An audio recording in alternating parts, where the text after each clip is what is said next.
어떤 도시에 있는 재판관에게 한 과부가 원한을 풀어달라고 자주 간청한다는 이야기입니다. 오늘날 공공기관에 민원을 넣는 것과 비슷하고 법정 소송을 거는 것과도 비슷합니다. 그런데 이 과부의 원한은 쉽게 풀릴 것 같지가 않습니다. 왜냐하면 당시 도시의 재판관이 로마에서 파견한 총독급, 한 나라를 다스리는 왕과 비슷한 이제 막강한 권한을 가진 재판관인데, 로마 총독 빌라도도 이제 막강한 권한을 가졌습니다. 그래서 예수님을 사형 판결하고 집행까지 했습니다. 이처럼 사람을 죽이고 살리는 권한이 있었으니 해결하지 못할 것이 없습니다. 그러나 이 도시의 재판관은 하나님을 두려워하지 않고 사람을 무시하는, 즉 막 나가는 재판관으로 정평이 나 있습니다. 뒷돈 받고 판결하며 돈 있는 사람에게는 무죄, 돈 없는 사람에게는 유죄, 유전무죄, 무전유죄 재판을 했던 사람인 것입니다.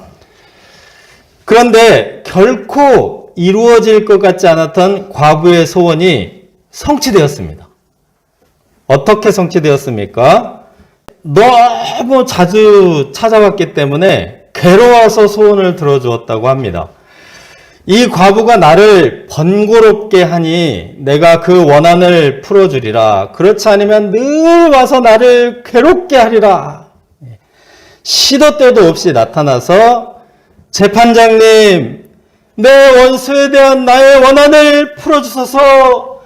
원통에서 잠도 안 오고 원한이 사무쳐 죽고 싶어도 눈을 감을 수 없습니다. 재판장님, 내 원수에 대한 나의 원한을 풀어주소서. 재판장님밖에는 호소할 데가 없습니다. 낮에는 법정에 와서 울부짖고 밤에는 집 앞에 와서 1인 시위를 하였습니다. 이 과부가 나를 번거롭게 하니, 여기서 번거롭게라는 단어는 눈 아래를 때리다, 눈을 멍들게 하다라는 의미의 단어입니다. 그러니까 재판장은 눈에 멍이 든 것처럼 너무너무 피곤해서 다크서클이 내려오는 것 같습니다. 이러다 과로사 할 것 같았습니다. 아주 피곤해 보이죠? 다크서클이 내려온 것 같지 않습니까? 아주 피곤해 보입니다. 재판장은 과부가 불쌍해서 들어준 것도 아니고 정의를 세우기 위해서도 아니고 자신의 건강과 평안을 위해서 과부의 원한을 말끔하게 풀어주었습니다. 다시 찾아오지 않아도 될 만큼 과부의 원수를 박살을 내버렸던 것입니다. 네, 이처럼 불의한 재판장도 원한을 풀어주시는데 자비로우신 하나님께서 택하신 자들의 원한을 풀어주시지 않겠느냐 하는 것이 이 비유의 메시지입니다. 예수님은 재판장이 말한 것을 들으라 하십니다. 재판장이 무엇 때문에 괴롭습니까? 원한 때문입니다. 원한을 듣는 것은 괴롭습니다. 원한은 불의한 막장 재판장의 마음도 움직였습니다. 하물며 하나님께서 택하신 자들의 원한을 들으시면 얼마나 괴로우시겠습니까? 오래 참지 못하시고 속히 원한을 풀어주실 것이 너무나 당연하다라는 말씀입니다.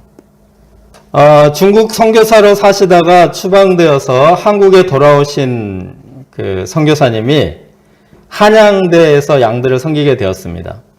근데 이 선교사님이 나이가 많아서 젊은 학생들에게 전도하기가 너무 어려웠습니다. 그래서 자녀들을 한양대에 보내주셔서 학생들에게 전도할 수 있게 해달라고 기도했습니다. 이분에게 두 자녀가 있었는데 첫째인 딸은 성적이 넉넉해서 현역으로 합격을 했습니다. 근데 이제 둘째 아들은 불합격하였습니다. 이분은 포기하지 않고 아들에게 재수를 시키며 온 가족이 1년 동안 새벽 기도를 하였습니다. 그러나 재수도 실패했습니다. 그분은 또 포기하지 않고 새벽 기도가 안 되면 산 기도를 하자 결단하고 아들을 삼수를 시키며 온 가족이 1년 동안 새벽마다 산에 올라가 기도했습니다. 그렇게 삼수 끝에 합격하였습니다.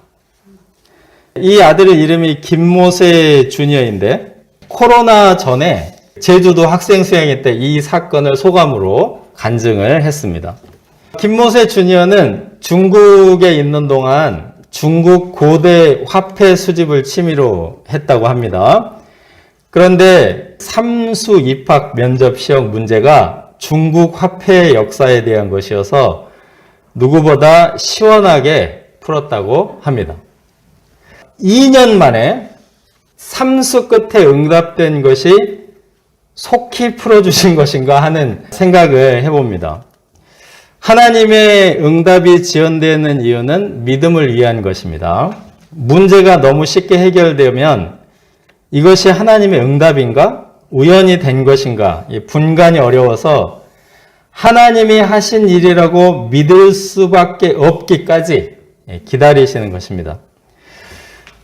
또 응답이 지연되는 또 다른 이유는 항상 기도하고 낙심하지 않는 믿음을 보고자 하시기 때문입니다. 원한을 풀어주실 하나님을 믿는다면 기도하다가 포기하지 않을 것입니다. 낙심하지 않고 포기만 하지 않으면 반드시 응답하신다는 믿음이 있다면 그 사람은 밤낮 없이 기도할 것입니다. 8절 하반절을 보시면 그러나 인자가 올 때에 세상에서 믿음을 보겠느냐. 예수님은 믿음을 보기를 원하십니다. 아무리 복잡하게 꼬이고 얽히고 설킨 원한이라도 능히 풀어주시고 반드시 풀어주실 해결사, 구원자 예수님을 믿는 믿음을 보기를 원하십니다. 그러나 믿음을 보겠느냐. 이 말은 낙심하여 기도하기를 포기한 신자들이 많다는 것입니다. 신앙에는 여러 가지 요소가 있습니다. 기도, 전도, 예배, 헌금, 봉사, 다양한 자기 신앙을 표현하는 다양한 행위들이 있는데 그 중에 가장 먼저 그리고 가장 많이 포기하는 것이 기도입니다. 원한 풀기도 포기하고 꿈과 비전도 포기합니다. 믿음을 보겠느냐? 이 말씀은 믿음을 보고 싶다. 믿음을 보여다오 라는 예수님의 호소입니다. 접어두었던 비전, 포기한 소망을 가지고 다시 기도의 자리로 나아가면 좋겠습니다. 예수님이 보시기에 포기하지 않았구나, 확실히 믿는구나 라고 믿음이 보일 때 속히 원한을 풀어주실 것입니다. 둘째, 의롭다 하심을 받은 세리 9절에서 14절입니다. 과거의 기도가 성공의 사례라면 여기서는 바리새인의 실패한 기도입니다. 9절을 보시면 자기를 의롭다고 믿고 다른 사람을 멸시하는 마음 때문에 기도가 실패합니다. 바리새인과 세리 두 사람이 기도하러 성전에 올라갑니다. 바리새인은 이 성전이라는 장소와 매우 어울리는 사람입니다. 반면 당시 로마의 앞잡이이면서 제국의 사냥개 취급을 받던 세리는 이 성전과는 너무 거리가 멀어서 사람들이 세리가 성전에 오는 것을 보고 수군거렸을 것입니다. 성전까지 세금 뜯으러 왔나? 세리가 기도를 한다고? 그런데 여기서 누가복음의 주제인 전복, 즉 놀라운 반전이 일어납니다. 바리새인의 기도는 하나님께서 거절하시고 세리에게 응답을 하시는데 14절을 보시면 의롭다 하심을 받기까지 축복하셨습니다. 왜 이런 역전 현상이 일어난 것입니까? 네, 바리새인은 토색, 불의, 간음 등 부도덕한 일을 하지 않았다고 합니다. 또한 세리와 같이 사람들에게 손가락질 받을 만한 삶을 살아오지 않았다라고 자부합니다. 게다가 금식과 11조 등 종교적 의무에 충실하였다는 것입니다. 이렇게 훌륭하게 살아왔음에도 불구하고 하나님께서는 그를 의롭다고 하지 않으십니다. 반면 세리는 어떻게 기도합니까? 세리는 감히 눈을 들어 하늘을 쳐다보지도 못하고 가슴을 치며 기도합니다. 하나님이여 불쌍히 여기소서 나는 죄인이로소이다. 바리새인은 하나님 앞에 자기의 의의를 들고 나왔는데 세리는 하나님 앞에 죄를 들고 나왔습니다. 바리새인은 자기를 한없이 높였는데 세리는 자신을 한없이 낮춥니다. 하나님께서 이처럼 자기를 낮추는 세리를 의롭다 인정하십니다. 의롭다 하심을 받았기 때문에 세리에게는 하늘의 문이 열리고 하나님과 소통하게 되었고 하나님께 드리는 기도마다 응답을 받으며 하늘의 보화와 축복이 쏟아지게 되었습니다. 사람들은 바리새인처럼 그럴듯한 모습만 보고 의롭다고 생각할 수 있지만 하나님은 그런 화려한 외모에 속지 않으시고 의롭지 않다, 진실하지 않아, 바리새인의 그러한 고백들은 사실이 아니다라고 판단하신 것입니다. 그렇다면 바리새인이 겉으로 보기와는 달리 토색, 불의, 간음했다는 것입니까? 네, 바로 그런 말입니다. 하나님이 보시기에 세리와 같이 손가락질 받을 만한 삶을 바리새인이 살아왔다는 말입니다. 오늘날 우리는 이처럼 겉으로는 굉장히 화려하고 고상하게 보이지만 내면은 굉장히 부패하고 병들어 있는 사람들의 모습을 정말 많이 보고 있습니다. 청문회라는 제도를 통해서 끊임없이 이런 예를 볼 수 있습니다. 그들은 이 사회의 엘리트들이고 성공한 사람들이고 소위 말하면 이제 모범생들입니다. 그런데 뒷조사를 해보면 토색, 불의, 간음하며 세리 뺨칠 만큼 비굴하고 부정합니다. 요즘 국가에서 인재를 구하기가 매우 어렵다고 합니다.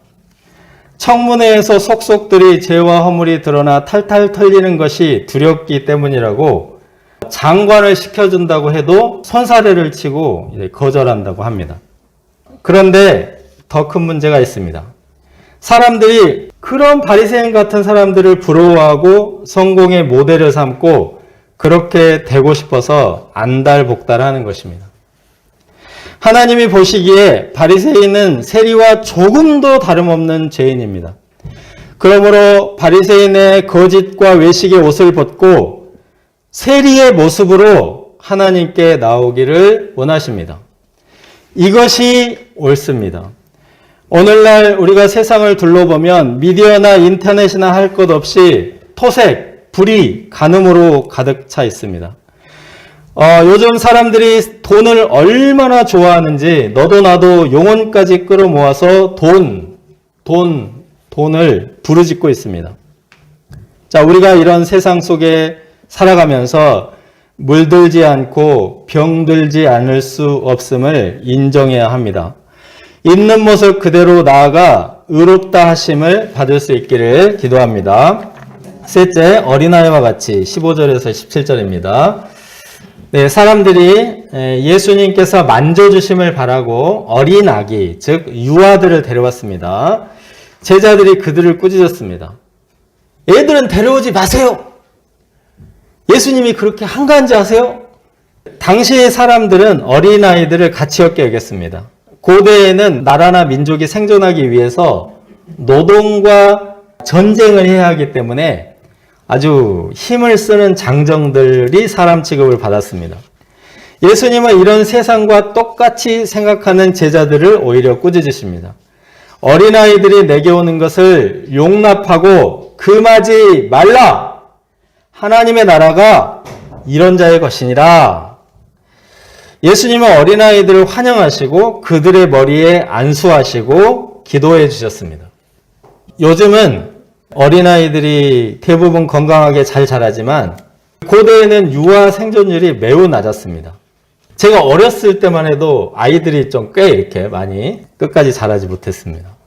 소중한 아이가 건강하게 자라기를 바라는 마음으로 예수님의 축복, 선지자들의 축복, 제사장들의 축복을 간절히 이제 받았던 것입니다.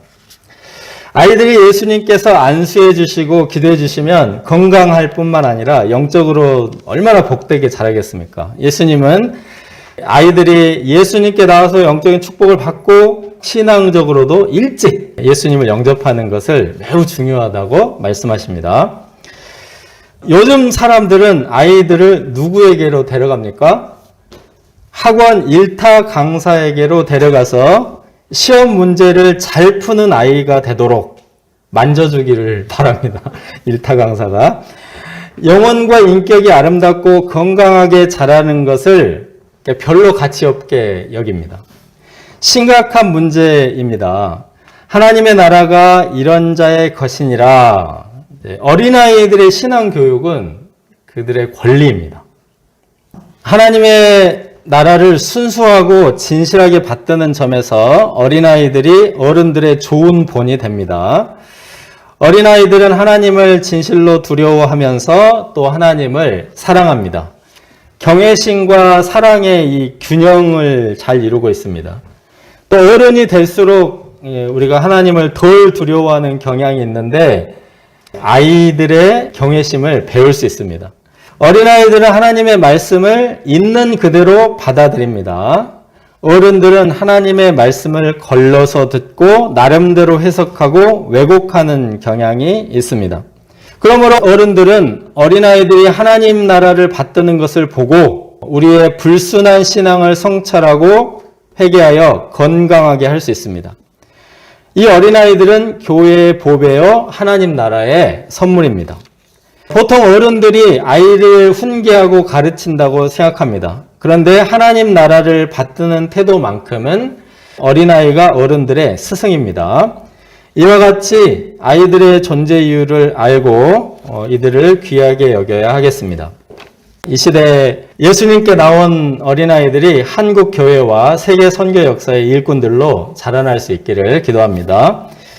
하나님의 나라를 어린아이와 같이 받들라. 예수님은 제자들이 어린아이처럼 되기를 원하십니다.